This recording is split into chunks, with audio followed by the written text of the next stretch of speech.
Famous American psychologist का मानना है किशोरावस्था तूफान, संघर्ष, तनाव और विरोध की अवस्था है। ममता कपूर का प्रणाम दोस्तों, स्वागत है आप सभी का मेरे इस यूट्यूब चैनल पर। आज हम बात कर रहे हैं किशोरावस्था। किशोरावस्था किस एज को कहते हैं, किशोरावस्था की क्या विशेषताएं हैं, किशोरावस्था में होने वाली समस्याएं क्या हैं और किशोरावस्था में होने वाली समस्याओं का समाधान कैसे करें। तो अब प्रॉब्लम्स तो बहुत सारी होती हैं दोस्तों किशोरावस्था में, लेकिन मैंने कुछ आपके साथ मुख्य रूप से जो शेयर करने जा रही हूँ जिससे हम अपने परिवार के किशोरों को समझ सकें और अपने समाज में होने वाले इन समस्याओं को दूर करके एक किशोरों को एक अच्छी दिशा दे सकें, एक अच्छा मार्गनिर्देशन दे सकें।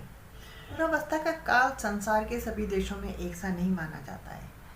यूरोपियन देशों में माना जाता है लड़की 11 साल से 21 साल तक की और लड़का 13 साल से 21 साल तक का, जबकि हमारे भारतवर्ष में 11 साल से 17 साल की लड़की को किशोर माना जाता है और 13 साल से 19 साल तक की लड़की को इस अवस्था में माना जाता है। लेकिन फिर भी एक हम मिला जुला देख लेते हैं तो लगभग 11 से 19 साल की जो अवस्थाएं हैं ये किशोरावस्था कहलाती है। अगर आप एक किशोर की नज़र से ज़िंदगी को देखें तो उनके भीतर रोज़ बदल रही है। क्योंकि किशोर बहुत ही तेज़ी से बढ़ रहे हैं, इसलिए उनके आसपास के लोग उस वृद्धि को समझ पाने में सक्षम नहीं होते। आम तौर पर उनके दादा दादी या नाना नानी उनको अच्छी तरह से समझ सकते हैं। तो दोस्तों, जब एक बच्चा टीन एज में प्रवेश करता है, किशोरावस्था में प्रवेश करता है, तो उसके अंदर भीतरी चेंज को हम लोग एकदम से देख नहीं पाते हैं। उसके शारीरिक, मानसिक, बौद्धिक, स्पिरिचुअली, साइकोलॉजिकली सारे जो उसके बिहेवियर्स हैं वो सारे जो हैं वो चेंज होने लगते हैं, उनमें सब में डेवलपमेंट होने लगता है और वो ग्रोथ इतनी बढ़िया होती है कि इस समय सबसे ज़्यादा किशोरावस्था में इन सब भावनाओं की वृद्धि होती है। किशोरावस्था की कुछ समस्याएं हैं, आइए देखते हैं। पहली प्रॉब्लम हो गई संवेगात्मक अस्थिरता। संवेगात्मक अस्थिरता यानी किशोरावस्था में किशोरों के संवेग अस्थिर होते हैं। इनमें तीव्रता से उतार चढ़ाव आता रहता है। काम, क्रोध, प्रेम, ये सब जितनी भी भावनाएं हैं ये सब बड़ी तीव्र हो जाती हैं। किशोरों द्वारा लिए गए निर्णय अधिकतर बचकाने और अस्थिर प्रकृति के हो जाते हैं। ये अपने कार्यों, रुचि और अपने रिस्पॉन्सिबिलिटी के लिए बहुत लापरवाह हो जाते हैं। संवेगात्मक अस्थिरता का परिचय देते हैं, तो यानी इनके संवेग इतने अस्थिर होते हैं कि ये कोई भी निर्णय एकदम से नहीं ले पाते। दूसरी बड़ी समस्या किशोरों में है काम संबंधी समस्या। काम संबंधी समस्याएं, इस अवस्था में काम संबंधी अनेक समस्याएं आ जाती हैं। वो विपरीत लिंग की तरफ आकर्षित हो जाते हैं। शारीरिक परिवर्तन के कारण उनकी काम भावना पराकाष्ठा की सीमा पार कर जाती है। कई बार वो सब कुछ कर जाते हैं जो कि नहीं करना चाहिए। इन लोगों के द्वारा काम संबंधी अपराध भी किए जाते हैं। काम भावना की परिपक्वता का विकास 3 चरणों में होता है। पहला होता है आत्म प्रेम। इस समय इनके अंदर 3 तरह के प्रेम की भावना हम देखने को मिलती है। पहला आत्म प्रेम। यह भाव आत्म प्रेम और आत्मसम्मान की भावना से प्रेरित होता है। इसमें क्या होता है, किशोरियाँ अपने को सुंदर, सुडौल, मजबूत, शारीरिक सुंदरता के लिए इस प्रयोग में लग जाते हैं कि वो कैसे एक दूसरे को मैक्सिमम आकर्षण कर सकें। किशोरियाँ अक्सर आईने के सामने अपने को निहारती रहती हैं, अपने को नारीत्व रूप देने का कोशिश करती हैं। और किशोर जो होते हैं वो अपने को बलिष्ठ और सुडौल दिखने के लिए अपने डोले शोले बनाने के लिए जिम जाते हैं। किशोर प्रत्येक समय में मस्त रहता है और वो वही करता है जो कि उसको करना अच्छा लगता है। इसके बाद जो उनके अंदर विकास होता है समलिंगी, यानी किशोर अपने ही लिंग से समूह बना के रहते हैं और एक दूसरे के प्रति आकर्षण भी नेचुरल होता है, डेवलप हो जाता है। इस समय लड़के लड़कों के समूह में रहते हैं और लड़कियां लड़कियों के समूह में रहती हैं। तो एक साथ ये लोग घूमने जाते हैं, पार्क जाते हैं, एक दूसरे की मदद करते हैं, साथ साथ बैठते हैं तो इस तरह से इनके अंदर एक दूसरे के प्रति प्रेम की भावना और एक तरह से काम की भावना का भी विकास हो जाता है। और फाइनली किशोरावस्था की अवस्था पूर्ण होते होते इसके अंतिम चरण में किशोरों को किशोरियों के प्रति और किशोरियों को किशोरों के प्रति प्रेम उत्पन्न हो जाता है, प्रेम भावना उत्पन्न हो जाती है, दूसरे के प्रति आकर्षित होते हैं। और फिर ये लोग अपने जीवन साथी की कल्पना में मानसिक रूप से संतृप्त रहने लगते हैं। इन लोगों में इस समय देवास अपने जैसे कहते हैं ना, कल्पनाओं की दुनिया में रहते हैं। ये फिर ये यथार्थ की दुनिया से बहुत दूर हो जाते हैं। इस समय इनकी एक और मुख्य रूप से प्रॉब्लम आ जाती है, आपराधिक प्रवृत्ति का विकास हो जाता है। यानी किशोर अन्य कई सारी बुरी आदतों के शिकार हो जाते हैं, कानून का उल्लंघन करते हैं, उनमें अत्यधिक अनुशासनहीनता की प्रवृत्ति पनपने लगती है। अपराधी व्यक्ति अधिकतर इसी अवस्था में, किशोर अवस्था में ही अपराध की दुनिया में प्रवेश करते हैं। किशोरों में ये स्थिति पाई जाती है जिसको हम लोग इनडिसिप्लिन बोलते हैं। बहुत इनडिसिप्लिन हो जाते हैं अगर इनको प्रॉपर गाइडेंस नहीं मिलती है। असफलता के कारण कई बार ये कार्य करने में असफल हो जाते हैं, उस वजह से भी अपराधी बन जाते हैं। इस अवस्था के अंदर सर्वाधिक जो समस्या होती है वो अहम की है, ईगो। अपने को उच्च से उच्च दिखाने का प्रयास करते हैं। इसलिए आपने देखा होगा कि कॉलेजेस में अक्सर किशोरों के बीच में झगड़े बहुत ज़्यादा होते हैं। अपने अहम की संतुष्टि का यह हर संभव प्रयास करते हैं। तो हमने देखा किशोरों की कितनी सारी प्रॉब्लम्स होती हैं और हम कई सारी प्रॉब्लम्स को समझ भी नहीं पाते हैं। इनके अंदर क्या चल रहा है, इनके मानसिक विकास क्या चल रहा है, इनके जैसे हमने बोला, पेरेंट्स से किसी बात पे बोला कि कोई घर में प्रॉब्लम है, तो बच्चा पढ़ाई के समय बहुत सारी प्रॉब्लम्स को भी सोच सकता है कि ऐसा भी हो सकता है, उसको फीस भी देनी है, उसको अपना कैरियर भी चूज़ करना है, उसको टाइम से भी उठना है, उसको अपनी आदतों को भी देखना है, उसको विपरीत लिंग की तरफ अट्रैक्शन भी है, वहाँ भी उसको टाइम देना है, जिसे कहते हैं टाइम निकालना है या जो कुछ भी है। तो बहुत सारी समस्याओं से घिरा होता है और उसका व्यवहार चेंज होता है जो कि पेरेंट्स को समझ में नहीं आती है और वो शेयर नहीं कर पाता है, अपनी सारी फीलिंग्स को शेयर नहीं कर पाता है और वो कई बार फ्रस्ट्रेटेड हो जाता है और इस वजह से उल्टी सीधी हरकतें भी करता है, जिससे कि हम लोग कहते हैं हमारा बच्चा बिगड़ गया है। लेकिन नहीं, ऐसा नहीं होता। उसके मन में मनोवैज्ञानिक रूप से अगर हम उसका अध्ययन करेंगे तो उसके मन में बहुत सारी प्रॉब्लम्स चल रही होती हैं जिनको वो साझा नहीं करता है, शेयर नहीं करता है। आइए चलते हैं, देखते हैं किशोरावस्था की क्या क्या विशेषताएं हैं। बहुत सारी विशेषताएं हैं लेकिन यहाँ पर कुछ ही विशेषताएं। किशोरावस्था में बालक का सर्वांगीण विकास होता है। वह शारीरिक, मानसिक, सर्वांगीण विकास, चरमोत्कर्ष विकास होता है। मैक्सिमम जितना हो सकता है इस अवस्था में हो जाता है। इसी समय पुरुष तत्व और नारीत्व संबंधित विशेषताएं भी प्रकट हो जाती हैं। इसलिए किशोर अपने अपने समूह में नियंत्रित हो जाते हैं। किशोरों एवं किशोरियों को अपने शरीर एवं स्वास्थ्य की बहुत चिंता होती है। किशोरों के लिए बलशाली बनना और स्त्रियों के लिए अपनी आकृति को स्त्रीत्व प्रदान करना ज़्यादा महत्वपूर्ण हो जाता है।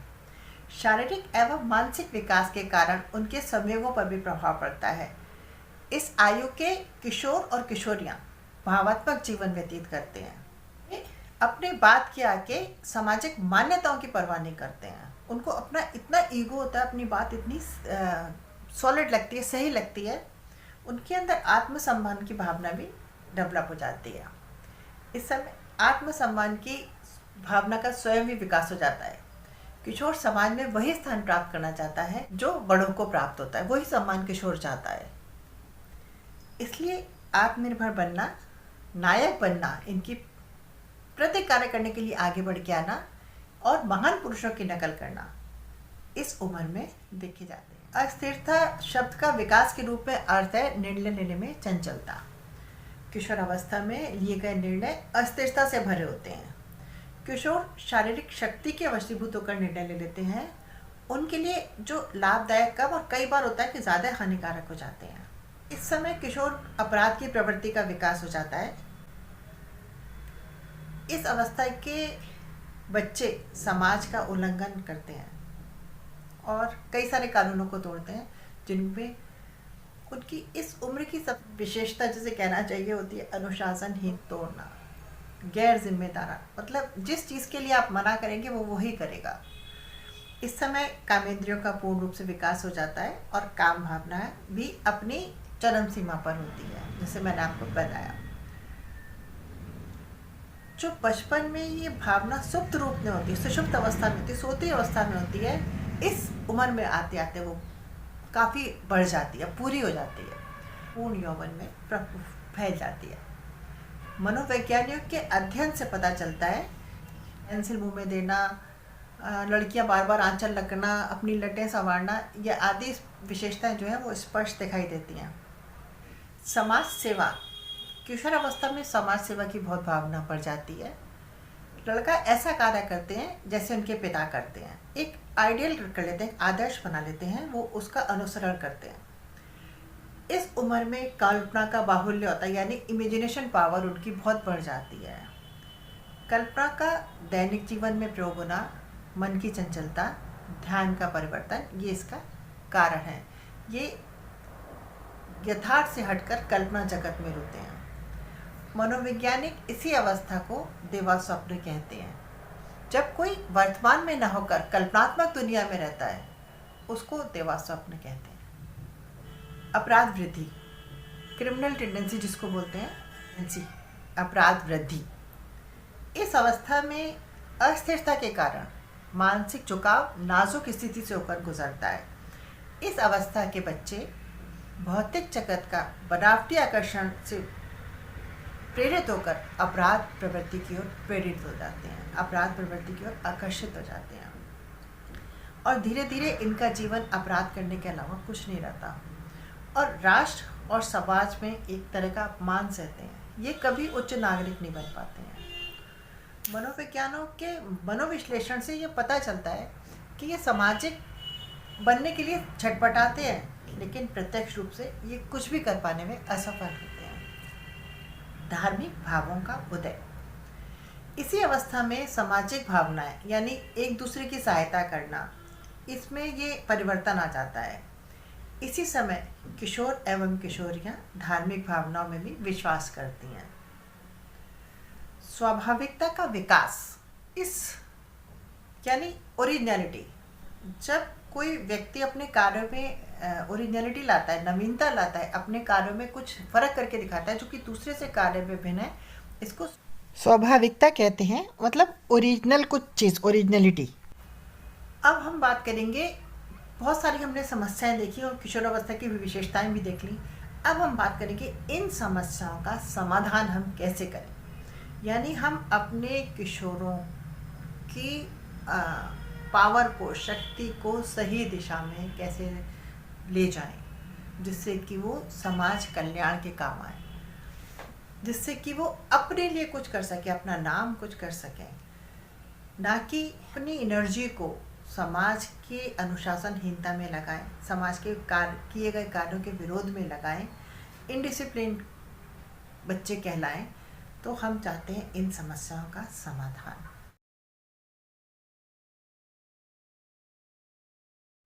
तो दोस्तों, पहला समाधान इसका जो मुझे समझ में आता है, उनके अच्छे दोस्त बनिए। फिर सुनिए, उनके अच्छे दोस्त बनिए।